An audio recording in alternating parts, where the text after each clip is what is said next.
Hello everyone and welcome to Ved ICS. Civil अनुसंधान के नए इनिशिएटिव सिविल अनुसंधान में आपका बहुत बहुत स्वागत है। आज हम एक और इशू के साथ आपके सामने हैं। इस वक्त आप जानते हैं कि भारत के प्रधानमंत्री Shri Narendra Modi ji United states of America के ऑफिशियल स्टेट विजिट पर। स्टेट विजिट में कई सारी महत्वपूर्ण डील्स साइन हो रही हैं। उनमें से जो सबसे महत्वपूर्ण है, जिसके ऊपर दुनिया भर की नजरें इस वक्त सामने हैं, वो है अमेरिका की GE5F414 इंजन की डील, जो कि उन्होंने भारत की HAL हिंदुस्तान एरोनॉटिक्स लिमिटेड के साथ में की है। दुनिया भर के एक्सपर्ट्स अब इस तरीके की बातें कर रहे हैं कि शायद जो टेक्नोलॉजी डिनायल रिजीम थी यूएसए की इंडिया को लेकर, अब उसके अंत की शुरुआत हो गई है। तो इस वीडियो में हम लोग अमेरिका की टेक्नोलॉजी डिनायल रिजीम क्या थी भारत को लेकर, वो क्यों हुई, इसके बारे में बातें करेंगे और कैसे अब इसके अंत की पटकथा लिखी जा रही है और क्यों लिखी जा रही है, इसके बारे में भी हम लोग इस वीडियो में चर्चा करेंगे। देखिए, सबसे पहले हम लोग बातें करते हैं कि यहां पर जो एक हिस्टोरिक एग्रीमेंट हो रहा है, वो हो रहा है अमेरिका की कंपनी जनरल इलेक्ट्रिक्स और भारत की public sector company Hindustan aeronautics limited के बीच में। इस एग्रीमेंट के तहत जो जीई कंपनी का एक महत्वपूर्ण इंजन है, जिसका नाम है F414, ये फाइटर एयरक्राफ्ट में लगने वाला एक महत्वपूर्ण इंजन है। महत्वपूर्ण इंजन मैं इसलिए बोल रहा हूं, आगे आपको समझ में आ जाएगा, क्योंकि ये भारत जो अपना एक नया इंडिजिनस फाइटर एयरक्राफ्ट बना रहा है, जिसका नाम है LCA तेजस MK2। LCA तेजस अभी हम लोग ऑलरेडी उड़ा रहे हैं, ऑलरेडी हमारी एयरफोर्स में इंडक्ट हो चुका है। लाइट कॉम्बैट एयरक्राफ्ट तेजस, उसका दूसरा वर्जन भारत बना रहा है, जिसका नाम है MK2। उसके लिए इंजन की तलाश बहुत दिन से की जा रही थी। भारत ये भी कोशिश कर रहा था, DRDO, HAL ये सब मिलकर कोशिश कर रहे थे कि इंडिजिनस तरीके से इंजन बना लिया जाए, लेकिन वो इंजन बनाने के लिए जो टेक्नोलॉजी चाहिए, जो मेटलर्जी चाहिए, वो भारत बहुत सारा पैसा खर्च करने के बावजूद उसको बनाने में सफल नहीं हो पाया। कई बार CAG में इसकी बात उठी, पार्लियामेंट में भी इसकी बात उठी। CAG ने बोला कि जितना पैसा अब तक इसमें खर्च किया जा चुका है, इतने में तो हम लोग कितने इंजन खरीद चुके होते, तो बेहतर है कि इस प्रोग्राम को बंद कर दिया जाए। आपने कावेरी इंजन के बारे में सुना होगा, मैं कावेरी इंजन की ही बात कर रहा हूं। कावेरी इंजन प्रोजेक्ट बहुत लंबे समय से, तकरीबन पिछले 40 वर्षों से लगातार चल रहा है, लेकिन अभी तक कोई महत्वपूर्ण सफलता नहीं मिली। तो CAG का कहना था, इससे अच्छा है कि हम अपना इंजन बाहर से खरीद लेते। तो ऐसे में देखिए, यहां पर सिर्फ हम लोग इंजन खरीद ही नहीं रहे हैं, एक बहुत बड़ी उपलब्धि भारत के लिए इस बार यह है कि GE कंपनी लाइसेंस मैन्युफैक्चरिंग की अथॉरिटी दे रही है HAL को। अब ये इंजन भारत में HAL के द्वारा बनाया जाएगा, इसकी मैन्युफैक्चरिंग का लाइसेंस इनको दे दिया गया। भारत में ही अगर ये इंजन बनाया जाएगा तो जरूर इससे भारतीय इंजीनियर्स, भारतीय वैज्ञानिकों के पास में जेट इंजन बनाने की टेक्नोलॉजी आ जाएगी। तो यहां पर प्रॉपर टेक्नोलॉजी ट्रांसफर के साथ में ये लाइसेंस मैन्युफैक्चरिंग की जा रही है। ये बहुत बड़ा अचीवमेंट है इस समय भारत के लिए। बहुत लंबे समय से चला आ रहा है, जो भारत पिछले कई दशकों से एक टेक्नोलॉजी डिनायल रिजीम का सामना कर रहा है, ये उससे बाहर निकलने की एक सिग्नल सा नजर आता है। लेकिन टेक्नोलॉजी डिनायल रिजीम क्या है और क्यों है, कब से चल रहा है, आपको पता होगा। Cold war era, cold war के टाइम पर आपको पता है कि USSR और USA के बीच में राइवलरी थी। भारत का पड़ोसी देश पाकिस्तान, वो हमेशा सहयोग लिया करता था USA से, और USSR और इंडिया के बीच में एक इंडो सोवियत ट्रीटी साइन हुई थी, इंडो सोवियत फ्रेंडशिप ट्रीटी 1971 में। तो भारत को USSR ब्लॉक का एक बड़ा देश समझा जाता था। इस कारण से USA ने इंडिया को कोई महत्वपूर्ण टेक्नोलॉजी ना मिल पाए, इसकी पूरी व्यवस्था करके रखी थी। उसको बोलते हैं टेक्नोलॉजी डिनायल रिजीम। और उसी के बाद आपको पता होगा 1970s के डिकेड में ही हम लोगों ने ऑपरेशन स्माइलिंग बुद्धा के तहत न्यूक्लियर टेक्नोलॉजी डेमोन्स्ट्रेशन किया। 1970s में न्यूक्लियर टेक्नोलॉजी डेमोन्स्ट्रेशन करने के साथ ही अमेरिका के कान खड़े हो गए। उनको लगा कि USSR ब्लॉक का एक और देश अब न्यूक्लियर टेक्नोलॉजी से लैस होने वाला है। तो उन्होंने पूरी कोशिश की कि हमको कोई भी महत्वपूर्ण टेक्नोलॉजी अब आगे से ना मिले। तो उसके लिए उन्होंने टेक्नोलॉजी डिनायल रेजिम्स खड़ी की, जैसे कि आपने नाम सुना होगा NSG का, न्यूक्लियर सप्लायर्स ग्रुप। ऐसा एक अरेंजमेंट बनाया गया, एक इनफॉर्मल ग्रुप है ऐसे देशों का जहां पर या तो न्यूक्लियर टेक्नोलॉजी है या फिर उनके पास में न्यूक्लियर टेक्नोलॉजी के लिए महत्वपूर्ण फ्यूल है।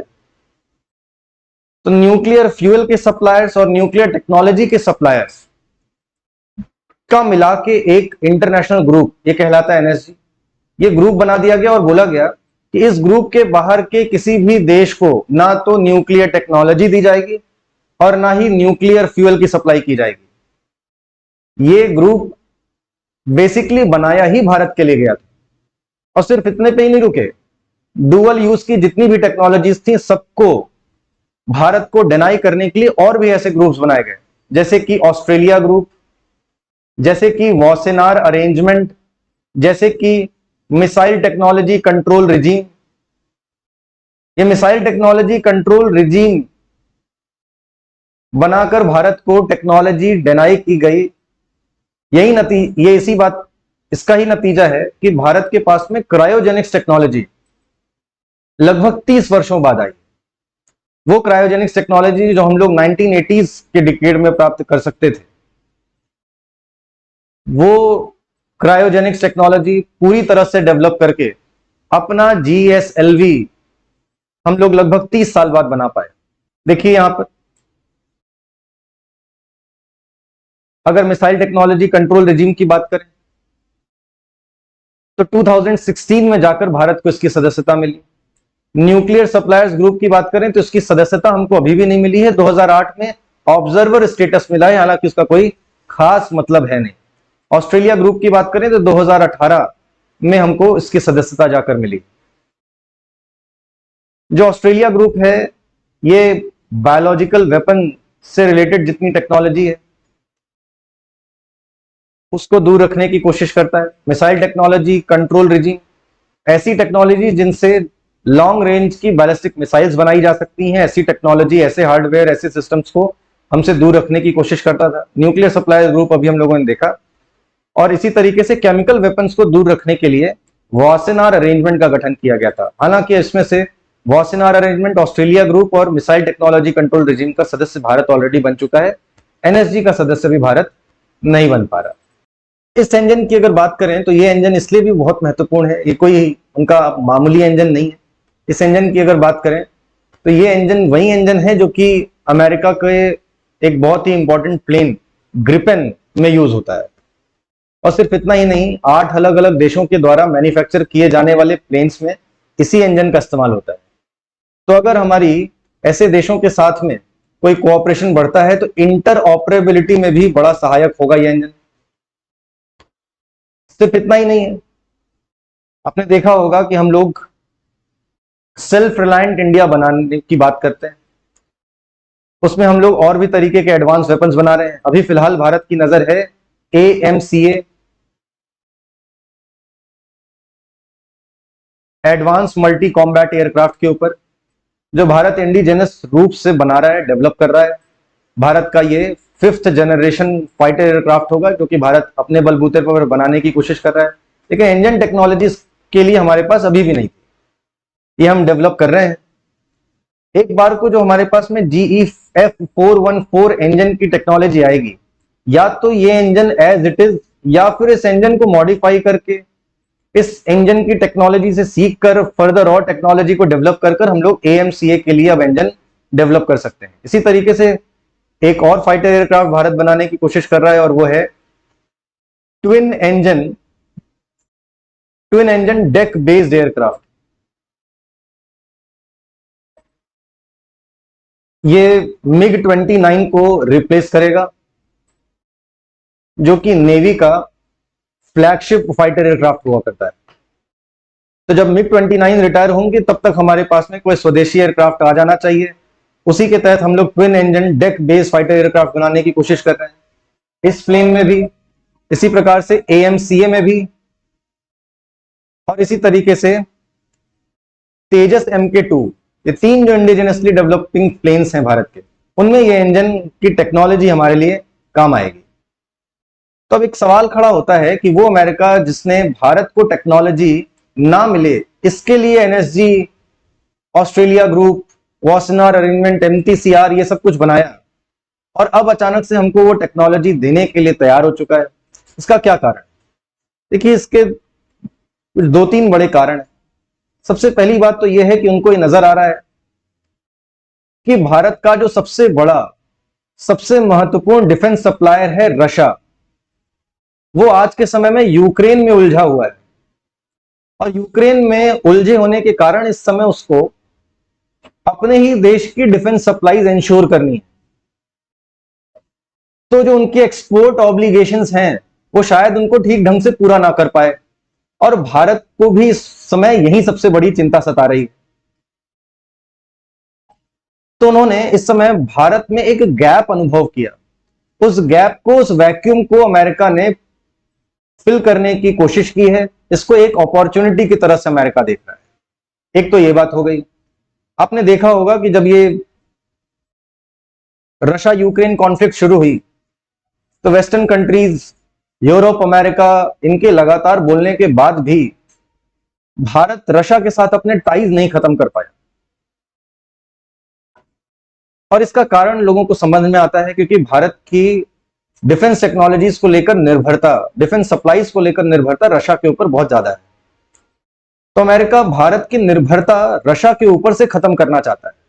यह एक सबसे बड़ा मुद्दा है। दूसरा कारण अगर देखा जाए कि और क्या वजह है, तो दूसरा कारण है इस समय rise of China. Rise of China, China America के लिए एक बड़ा चैलेंजर की तरह से खड़ा हुआ है और अमेरिका को काउंटर और चाइना को काउंटर करने के लिए इस समय अमेरिका इंडिया को अपना सबसे बड़ा डिफेंस पार्टनर बनाना चाहता है। इंडो पैसिफिक में उनका सबसे बड़ा पार्टनर अगर कोई होगा, वो चाहते हैं कि इंडिया, जापान, साउथ कोरिया और ऑस्ट्रेलिया इंडो पैसिफिक में उनके सबसे बड़े पार्टनर्स हों। इंडिया के साथ में उनकी पार्टनरशिप तब तक आगे नहीं बढ़ सकती जब तक कि इंडिया और अमेरिका एक जैसे वेपन सिस्टम्स को ऑपरेट ना करते हैं। अभी इंडिया की majority defence supplies, defence technologies, वो सब रशिया के पास से आती है। तो ऐसे में इंटरऑपरेबिलिटी, इंटरऑपरेबल ऑपरेशंस को अंजाम देना ये मुश्किल होता है। तो ऐसे में अगर इस प्रकार की सेम इंजन, सेम टेक्नोलॉजीज, आपने देखा होगा ये कोई पहली टेक्नोलॉजी ट्रांसफर नहीं है। इसके पहले भी बहुत सारी चीजें अभी हम लोगों ने हाल फिलहाल अमेरिका से परचेज की है। जैसे उदाहरण की तरह से अगर मैं बताऊं तो हम लोगों ने एक होवित्जर गन उनसे खरीदी। इसी तरीके से हम लोगों ने अपाचे हेलीकॉप्टर खरीदा, चीनूक हेलीकॉप्टर खरीदा और ये सीरीज बहुत लंबी है। ये जो F414 GE का इंजन है, ये इसी श्रेणी में एक और टेक्नोलॉजी ट्रांसफर का अपने आप में एग्जाम्पल है और भारत और अमेरिका के बीच बढ़ते डिफेंस साइज का एक नमूना।